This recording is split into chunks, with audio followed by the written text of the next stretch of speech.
আসসালামু আলাইকুম। New technique এডিশনের পক্ষ থেকে আপনাদের সবাইকে জানাই স্বাগতম। আশা করি সবাই মহান আল্লাহ তাআলার রহমতে ভালো আছেন।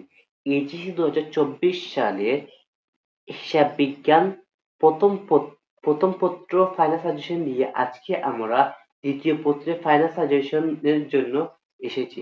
আশা করি প্রথম পত্রে যেসব ফাইনাল সাজেশন দেওয়া হয়েছে সেসব আপনাদের পরীক্ষায় আসবে ইনশাআল্লাহ, এবং তার ধারাবাহিক প্রক্রিয়া দ্বিতীয় পত্রে যেসব সাজেশন দেওয়া হবে ইনশাআল্লাহ ওইসব সাজেশনও আপনাদের পরীক্ষায় আসবে মহান আল্লাহ তাআলার রহমতে।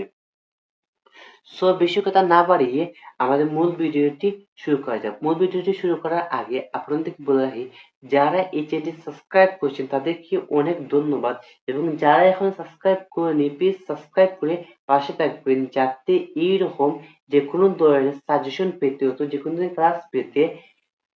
ক্লাস পেতে দ্রুত আপনি পেতে পারেন, এই জন্য চ্যানেলটি সাবস্ক্রাইব করে পাশে থাকবেন। সো সর্বপ্রথম রয়েছে হিসাব বিজ্ঞান তৃতীয় পত্র 2024 সালের সংক্ষিপ্ত সিলেবাস অনুযায়ী যেসব অধ্যায় রয়েছে সেই অধ্যায় ভিত্তিক যে সাজেশন সেই সব সাজেশন দেওয়ার চেষ্টা করব। সর্বপ্রথম রয়েছে হিসাব বিজ্ঞান তৃতীয় পত্রের দ্বিতীয় অধ্যায় অংশীদারি ব্যবসা হিসাব। অংশীদারি ব্যবসায়ের হিসাব। অংশীদারি ব্যবসা হিসাব থেকে আপনি দুটি সিকিউ আসতে পারে। সেখান থেকে আপনি দুটি সিকিউ যদি শিখে যান অবশ্যই আপনার জন্য একটি প্লাস পয়েন্ট আশা প্লাস পয়েন্ট আশা করতে পারেন। সর্বপ্রথম রয়েছে জ্ঞানমূলক। জ্ঞানমূলকের জন্য যেসব পাবেন সর্বপ্রথম উত্তোলনের সুদ প্রস্তুত করো অথবা ঋণের সুদ নির্ণয় করো, এটা হচ্ছে জ্ঞানমূলক। অনুদানমূলকের মধ্যে পাবেন লাভ লোকসান বন্টন হিসাব প্রস্তুত করো। তারপর পাবেন প্রয়োগমূলক, মানে ঘ এর জন্য অংশীদারদের মূলধন হিসাব প্রস্তুত করো অথবা অংশীদারদের চলতি হিসাব প্রস্তুত করো। এটি ছিল দ্বিতীয় অধ্যায়। আপনারা মানে আপন মানে আপনারা যে আপনার মানে মানে কি আপনাদের 2024 এর সংক্ষিপ্ত সিলেবাস অনুযায়ী চতুর্থ অধ্যায় রয়েছে। তৃতীয় অধ্যায় বাদ করে চতুর্থ অধ্যায় রয়েছে। চতুর্থটির নাম হচ্ছে যৌথ মূলধনী কোম্পানির সংগঠন, যেটিকে আমরা যৌথ মূলধনী অথবা কোম্পানির সংগঠন বলে থাকি। কিন্তু একই নামে আমাদের পঞ্চম নামে এটি এসেছে। ভালো করে যদি দুটি অধ্যায় যদি ভালো করে পড়েন তাহলে অবশ্যই দুটি অধ্যায় থেকে আপনি খুব ভালো একটি পয়েন্ট আনতে পারবেন এবং ভালো একটি রেজাল্ট করতে পারবেন আল্লাহ তাআলার রহমতে এইচএসসি ফাইনাল এক্সামে। চতুর্থ অধ্যায় রয়েছে যৌথ মূলধনী, সেখান থেকে আপনার সিকিউ দুটি পাবেন ইনশাআল্লাহ। দুটি পাবেন। জ্ঞানমূলকের জন্য পাবেন শেয়ার, জ্ঞানমূলকের জন্য আপনার পাবেন শেয়ার শেয়ার আর্থিকের পরিমাণ নির্ণয় করো। অথবা অসংগঠিত ব্যয়ের পরিমাণ নির্ণয় করো। অনুদানমূলকের জন্য পাবেন প্রয়োজনীয় তাবেদা দাখিলা প্রস্তুত করো। আর ঘ এর জন্য পাবেন আর্থিক অবস্থা বিবরণী প্রস্তুত করো। তারপর রয়েছে পঞ্চম অধ্যায় যৌথ মূলধনী, বা আর্থিক বিবরণী। আগে আমরা চতুর্থ অধ্যায় পেয়েছিলাম যৌথ মূলধনী সংগঠন, আমরা সেই সময় পেয়েছিলাম যৌথ মূলধনী কোম্পানির মূলধন। আর আমরা পঞ্চম অধ্যায় এসে পেয়েছি যৌথ মূলধনী কোম্পানির আর্থিক বিবরণী। আর্থিক বিবরণী থেকে আপনারা দুটি সিকিউ আসতে পারে মহান আল্লাহ তাআলার রহমতে। জ্ঞানমূলকের জন্য আমরা যেসব রয়েছে সেসব হচ্ছে ব্যয় চলিত হিসাব,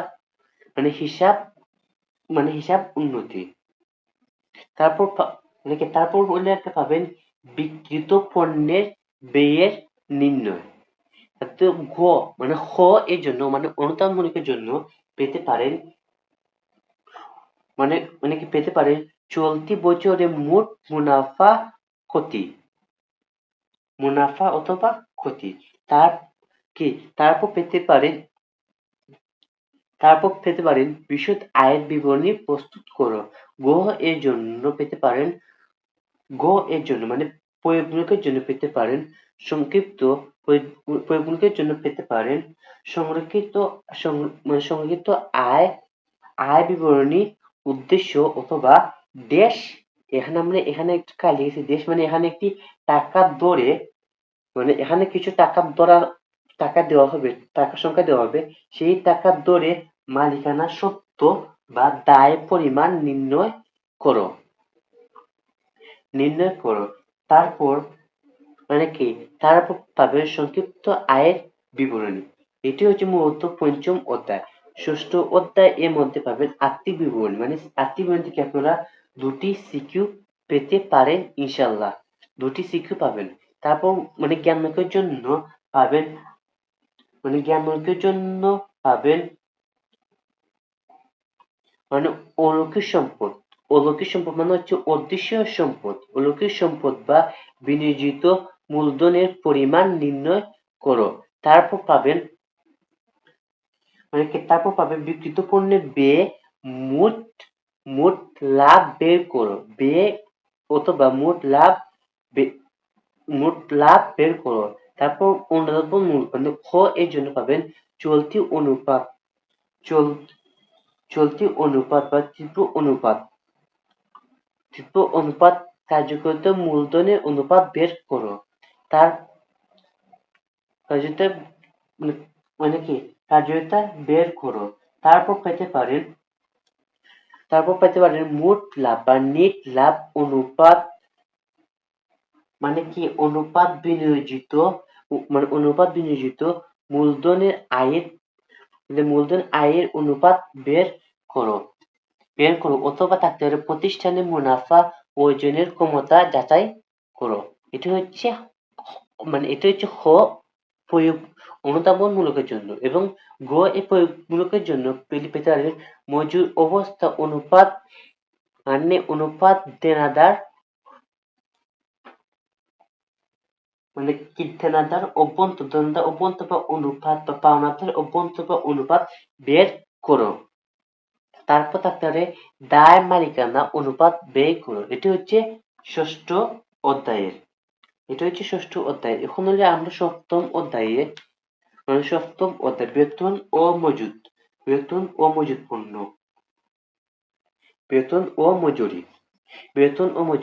আমরা বেতন ও মজুরি থেকে আপনি একটি সিকিউ পেতে পারেন ইনশাল্লাহ, একটি সিকিউ পেতে পারেন। মানে জ্ঞানমুখের জন্য রয়েছে ওভার টাইম মজুরি বের করো, অথবা ওভার টাইম মজুরি মানে কি, মানে ওভার টাইম মজুরি অর্থবাদ পরিমাণ,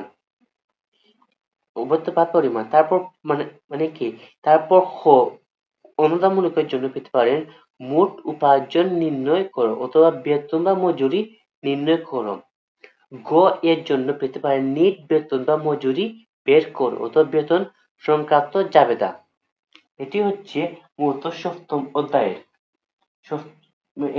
এটি হচ্ছে মূলত সপ্তম অধ্যায়। এখন আমরা অষ্টম অধ্যায় বলবো মজুর পণ্যের হিসাব রক্ষণের পদ্ধতি।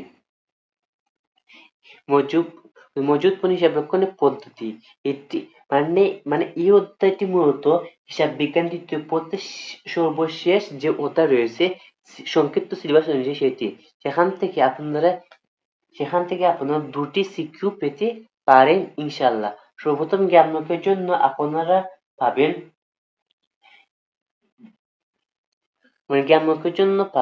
ঘাটতি একক বের করো অথবা সমাপনী একক নির্ণয় করো। তারপর পেতে পারেন মোট ক্রয়কৃত মানের পরিমাণ বের করো। এটি হচ্ছে জ্ঞানমূলক। অনুধাবনমূলকের জন্য পেতে পারেন খ এর জন্য পেতে পারেন এফ, এফআই অথবা এফ প্রস্তুতির মান খতিয়ান প্রস্তুত করো। তারপর পেতে পারেন আসে পণ্য বা আসে যাবে পদ্ধতিতে মাল খতিয়ান প্রস্তুত করো। ঘ এর জন্য পেতে পারেন বিক্রিত পণ্যের ব্যয় নির্ণয় করো। তারপর পেতে পারেন বারযুক্ত গড় বা ওয়েম পদ্ধতিতে মান মান খতিয়ান মান খতিয়ান প্রস্তুত মান মান খতিয়ান প্রস্তুত করো। এটি প্রস্তুত করো। এটি মূলত ছিল হিসাব বিজ্ঞান দ্বিতীয় পত্রের ফাইনাল সাজেশন, অধ্যায় ভিত্তিক ফাইনাল সাজেশন। যেসব অধ্যায় বিষয়ে আপনাদেরকে দেওয়া হয়েছে এবং সেসব অধ্যায় যদি ভালোভাবে ম্যাথ কোয়েশ্চেন যদি ভালো করে যদি দেখে যান, অবশ্যই দেখে যান করে যান, তাহলে যদি দেখে যান করে যান যদি, তাহলে আপনাদের ফাইনাল এক্সামে ভালো একটি রেজাল্ট আসবে মহান আল্লাহ তাআলার রহমতে। আপনাদের মূল আপনাদের মূল লক্ষ্য থাকতে হবে এই বিষয়ের উপর। যেহেতু আপনি যে কমার্সের স্টুডেন্ট, অবশ্যই হিসাব বিজ্ঞানটি ভালোভাবে দেখতে হবে। কেননা হিসাব বিজ্ঞান এবং ফিনান্স এটি হচ্ছে মূলত ম্যাথমেটিক সম্পূর্ণ বই বললেই চলে। যদি এইসব ভালো করে বুঝে থাকেন, তাহলে এটি আপনার জন্য একদম ইজি হয়ে যাবে মহান আল্লাহ তাআলার রহমতে। সো আজকের ভিডিওটি এতটুকু পর্যন্ত। যদি ভিডিওটা যদি উপকারে আসে, অবশ্যই সাবস্ক্রাইব করবেন, পাশে থাকবেন এবং ভিডিওটি শেয়ার করবেন, যাতে আপনি সহ আপনার সমস্ত বান্ধবীরা দেখে উপকৃত হতে পারে। সো সব ভালো থাকবেন, সুস্থ থাকবেন। আল্লাহ হাফেজ। আসসালামু আলাইকুম ওয়া রাহমাতুল্লাহি ওয়া বারাকাতুহু।